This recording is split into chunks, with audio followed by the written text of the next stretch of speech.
degrees in North Carolina,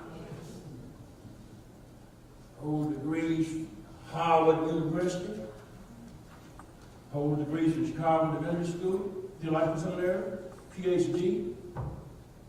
She is a scholar, writer, has a law degree.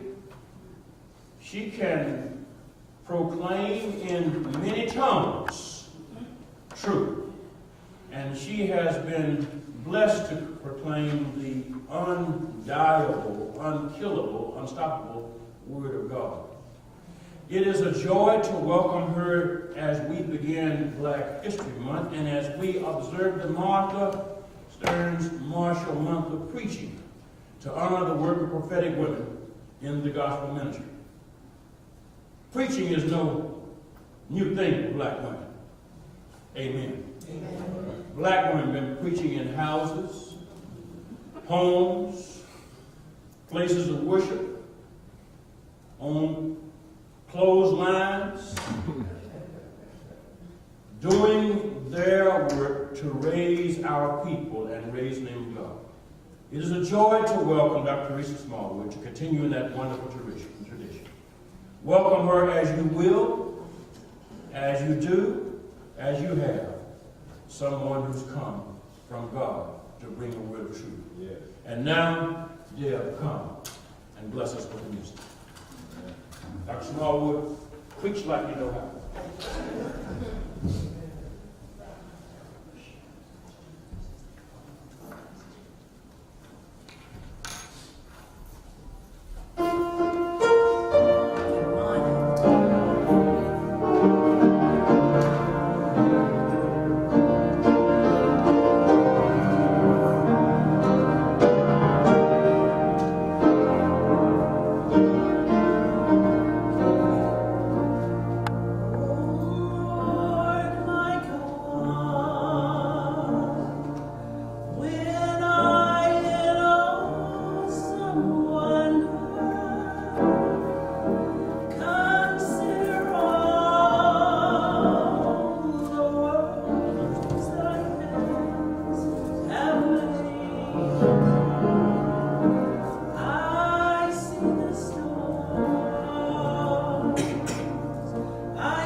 Pat, you could not know that that particular song carried me all the way back to my childhood, when the sisters of the church would stand us on top of the table. We would do our little pieces with our hands folded this way, and then as a culmination, we would sing the songs of Zion. And that used to be mine. That was my song. And it's always good, isn't it, to be reminded of where you come from? Yeah, yeah. Sometimes I think, maybe all that I've gone through is just happenstance. And then a moment like that happens when someone so beautifully, celestially reminds me. Thank you. And thank you to this warm and loving congregation, and to this shepherd. You have embraced me as one of your own. You have shown me godly hospitality. I could not have dreamed of a better time to come to Little Rock, Arkansas. It's my first time setting foot in your lovely city, and I have had a tour of every nook and cranny of the place. And it was glorious for me to be able to see the things I've read about, right? To be in the presence of the people who endured the stories. It has been a rich, rich experience. And I want to tell you thank you. Thank you for not thinking it robbery to let me come and to be a part of you. Now, I realize that as we turn our attention to this particular pericope, it may seem like I'm bringing a bit of gloom to a celebratory moment. But the Spirit led me there, and I have to say I was kind of kicking and screaming on the way. Yeah. But the Spirit led me there for a reason. Because even though we are very thankful that we have Jesus, it's always important to remind ourselves of the way. And the way that Jesus came was because human beings couldn't get it right. No matter how much law we had to follow, no matter how many times God threatened, the human condition was of such that we just couldn't get it right. And so it is today that in this particular passage, we're reminded of what it means to be children of God, nations chosen by God, and at the same time, remiss in our capacity to remember how great God is. Sometimes we just get beside ourselves, don't we? Let the mundane things of life take us away from the true reason why we've been created. We have been created to be the glory bearers of God. The ones who would, in the midst of everything going on, be capable of lifting up a praise to the one. But so often life has a way of taking us through these winding roads. And as a result of that, our minds can be even taken off of the focus of our salvation. And when that happens, when we experience that, if we're mindful, we go back to passages like this and realize how blessed we really are. Thank God for Jesus. Thank God for a sacrifice that would be available to us, where we don't have to worry about God threatening to kill us off. And at the same time, in the world that we live in, we see calamities every day. The question of theodicy always comes up, doesn't it? But what I wanted to raise before your hearing today is this notion of why and how. What I've come to see in this present moment that we're in is that the battle between good and evil is on. It's on and popping, folks. If you hadn't figured it out yet, we've got some evil, some principalities in high places operating their wares all over this country. And I am the first to admit that it is a fact. In every war, there are casualties. In every contest, there is a need for strategic planning, direct action, and preparation. Now, this afternoon, many of you will be tuned in to a football contest. At that contest, you expect that there will be a fight for the title Super Bowl champion. From the perspective of strategic planning, you realize that those teams will compete, and most of us know that it was the season that brought them to this place. So sure, they've gone through little battles all along.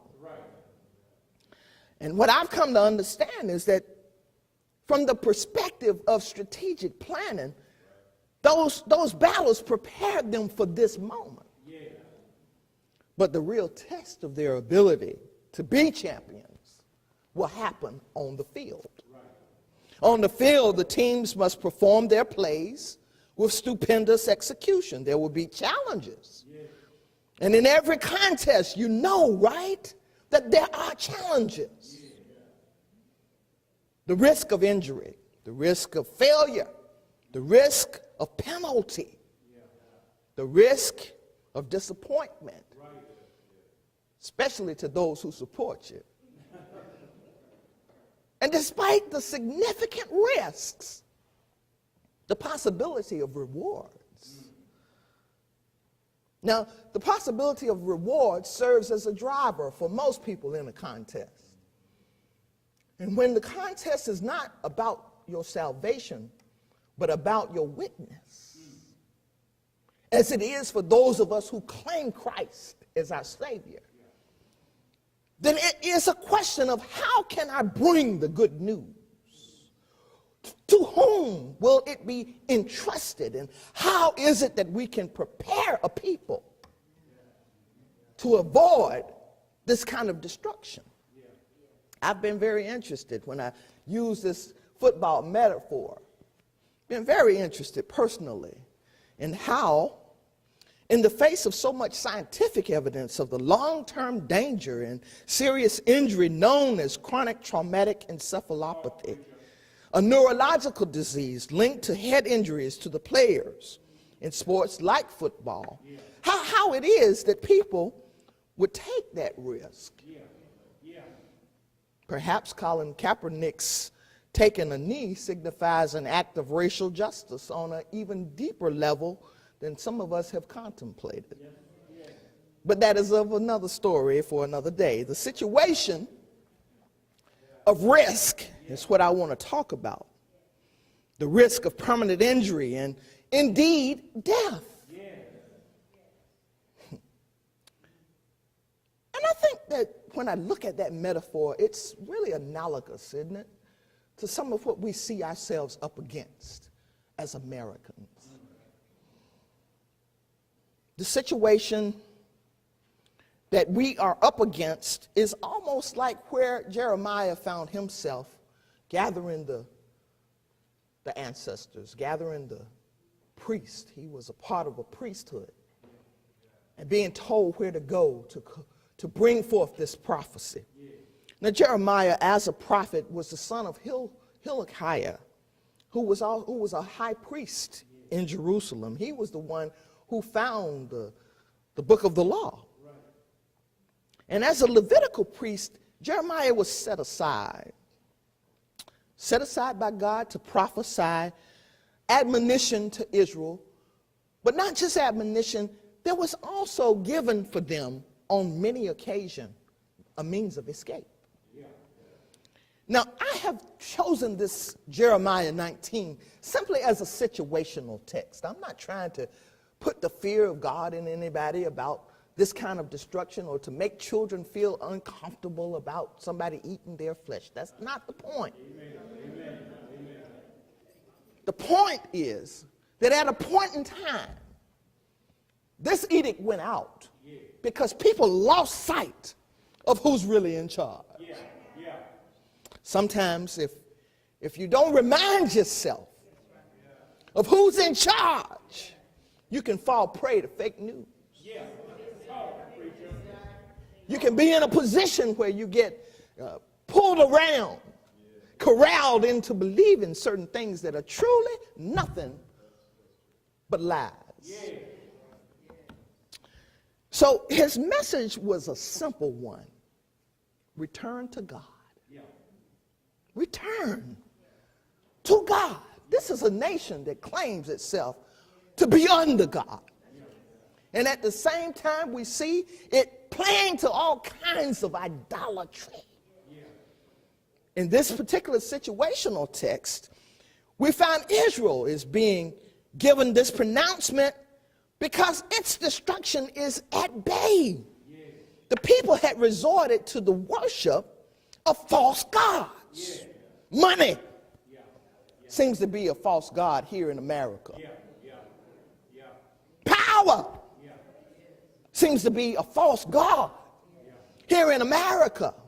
Greed seems to me to be a false god. They were calling their gods Baal. Some people pronounce it Baal.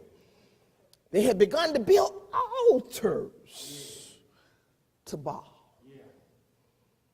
You know, altars sometimes are just built in the heart. People don't necessarily have to come and lay down before this little structure here. It's the altars that we place in our hearts that need to be examined. Jeremiah was charged to talk to the people, to say to them that you've been building these altars, and as a result, you're burning children. Burning children. He said, first, listen, God's going to withdraw your blessings. And now he's saying to them, second, God's going to allow your enemies to destroy you. As the nation became increasingly more obstinate, Jeremiah's warnings described more deleterious actions. For instance, the nation was warned about famine and starvation, plunder and captivity, and eventually Babylon would invade Jerusalem and destroy it, causing the total collapse. Listen to me. The total collapse of the nation. Fortunately, the promise of destruction came also with a promise of restoration. In fact, we see evidence of this in the chapter just before our focus text, which is Jeremiah 18:7 and 8, where God says, the instant I speak concerning the nation and concerning the kingdom to pluck up, to pull down, and to destroy, if that nation against whom I have spoken turns from its evil, I will relent of the disaster that I thought to bring upon it. In other words, God warns them, but God also gives a means of escape. And as I reflect upon the story of Jeremiah the prophet and the fate of Israel, our present situation in America is eerily parallel. The false god of patriotism has blinded the people to the issues of human flourishing. Patriotism has preempted the ability of the constitutional exercise of free speech. The patriotism that is pronounced as one of totalitarian, dictatorial, imperialistic, and ideological populism. The leadership of this nation stokes the fire of white nationalism. The KKK and the neo-Nazi terror. And our administration awards and rewards the alt-right with these high-level positions, literally forming these principalities right before our eyes. And they're doing some dirty work in high places. Tell the truth, preacher. Child molesters, sexual abusers, practicing fraudulent and dangerous individualism and dictating to the rest of us what the ethos of this country will be. Yeah. Let me say it plainly. The democracy is in trouble. Yes, yes, yes. Just like in the valley of the son of Hinnom or Tophet, south of Jerusalem, where human victims were offered and children made to pass through the fire in honor of a Molech, the children of America are subjected to another kind of fire. It's called gunfire. Yeah, gunfire. Remember Sandy Hook? Yeah. How can you forget it?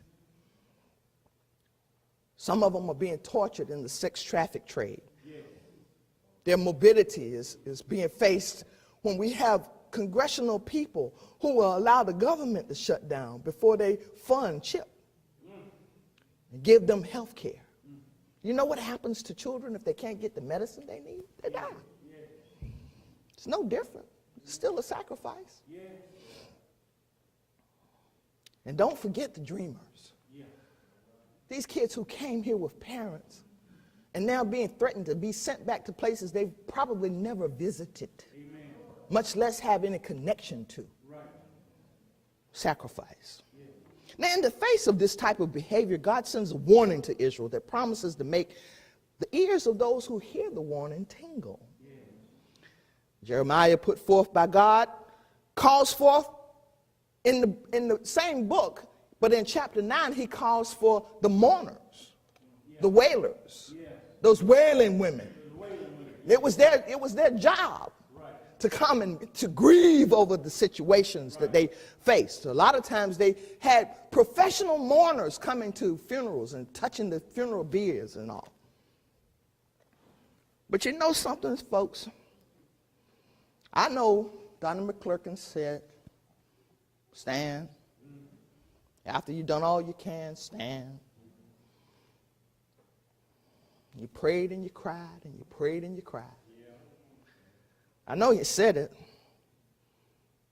but the time comes when you get tired of praying and crying. Talk, preacher. Time comes when it's time to throw down. Yeah, yeah. When you're in a contest, Yeah. and you realize your very life depends on you standing up Right. and being willing to fight. Yeah. The good news, of course, is we have to be suited up and we have to show up on the field, but the battle is not ours, it is the Lord's. I am tired, though, of seeing mothers crying over their dead children laying in the streets with holes in them from gunshots.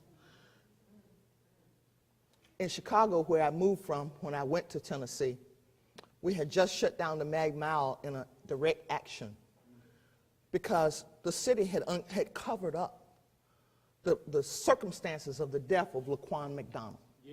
This kid had had 16 bullets unloaded in his body when he was not going to the police but walking away, and there was video to support it. And for 2 years, the people didn't know the truth. In situations like that, yes, the mother cries. Yes, we have those professional mourners. Yes, there is wailing and lament. But the reaction of the people has to be more than that. Amen. We got to rise up and be in a position where we're ready to go in to the enemy's camp and take back what's been stolen from us. Time to fight. Caging the children, putting them in jails all over this country, and using the bodies to develop their own disciplines. Using the bodies of people caged to set lines for districts so they can be put in position to make decisions about where your tax dollars will be spent. Right. I'm tired of crying over all that. Amen. It's time to rumble. Amen. And when it's a rumble, especially like on the football field that's going to be this afternoon, when it's a true rumble, when it's a real contest, you got to send in some specialty teams. All right. You know anything about specialty teams? Well, in football, the role of specialty teams is fourfold. First, they handle punts and kickoffs and punt returns. All right. Second, they handle field goals and extra points.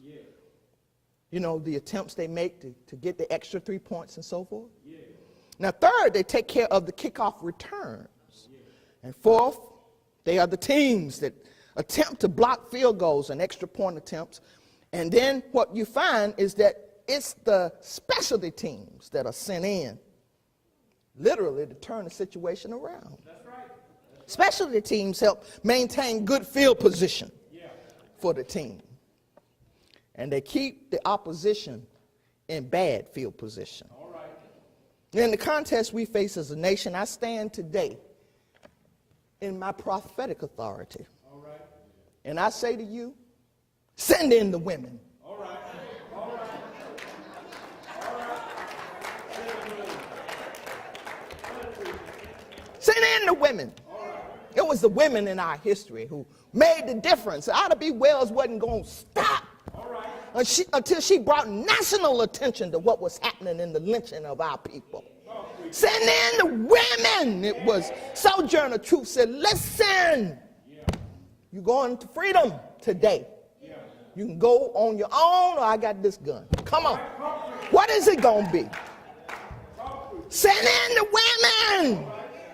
I want to dig a little further and tell you about an old woman by the name of old Elizabeth. She was born in 1766, born into slavery, both parents in slavery. And old Elizabeth reminds me every day that we got to fight. Oh, yes, we got to fight. We got to put on the bloodstained banner. Got to fight until we die. Old Elizabeth's memoir can be found where she dictated it at age 97 to someone who was capable of writing it up and printing it off for her. Memoir is entitled The Memoir of Old Elizabeth, Colored Woman. On the cover is printed Galatians 3:28. There is neither Jew nor Greek. There is neither bond nor free. There is neither male nor female, for you are all one in Christ Jesus. Now, I'm sure old Elizabeth had to seal that truth in her heart as she walked out her vocation while still enslaved. It had to be a conviction. A conviction that you don't even care what danger you place yourself in when you operate in it, because you know that the one who placed you in it is able to hold you in it as long as you walk in it. That was old Elizabeth's conviction, I do believe. And it's amazing to me, really, I got to say this as a footnote, how many people regard women as unqualified to preach. Say it, preacher. Say it, preacher. They feel that we're not capable of mounting the sacred desk. I had a minister challenge me one time on that subject. He pointed me to the passage where Apostle Paul required women to be silent and not have the privilege of speaking in a pastoral position over men. I told the brother it was evident he'd been reading the Bible, but come back to me when he finished it.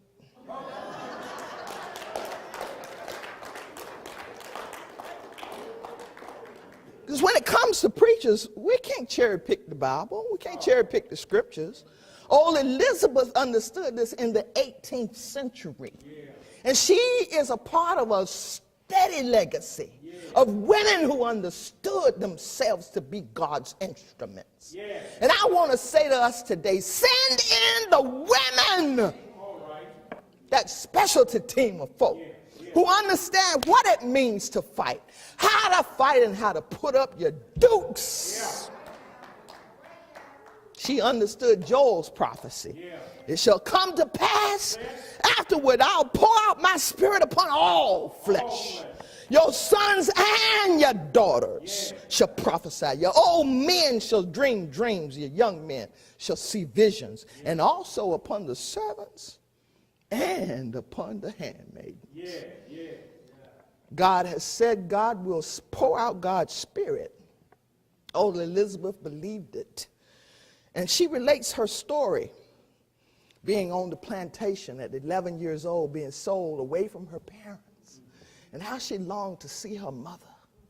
And when she had been sold away for several days, she decided to run back to the place where she was sold from.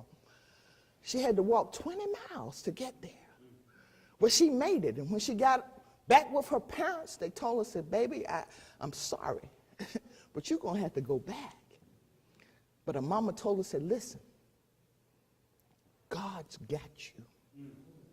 And as long as you look to God and do what God has given you to do, you're going to be all right. And old Elizabeth took that and she worked that thing to the point where over a 6-month period, she was just her and God communing. She was praying. She was fasting. She was doing what it took. And I tell you women, and some of you men too, if you'll take old Elizabeth's example and find your way to the source of all good, to the one who has the power to hold you in your vocation, if you will avail yourself of what God has for you, there's no devil in hell that can shake you or loose. And you stand flat-footed and tell them in your prophetic authority, I've been sent by God and I'm here to preach. Send in the women. Send them in. Because what I've come to understand about old Elizabeth, she told us a story in her memoir. She said it this way: a feeling of weakness came over me for a short period of time, but I soon grew warm and courageous in the spirit. And a man came in while we were having a meeting at a woman's house. A complaint had been made that the people around here cannot sleep for the racket. I replied, a good racket is better than a bad racket. How do they rest when the ungodly are dancing and fiddling till midnight? Why are they not molested by the watchmen like we are being? And why should we be praising God? Why shouldn't we be praising God, our Maker? Are we worthy of greater punishment for praying to him? And are we to be prohibited from doing so? The sinners may remain slumbering in their sins.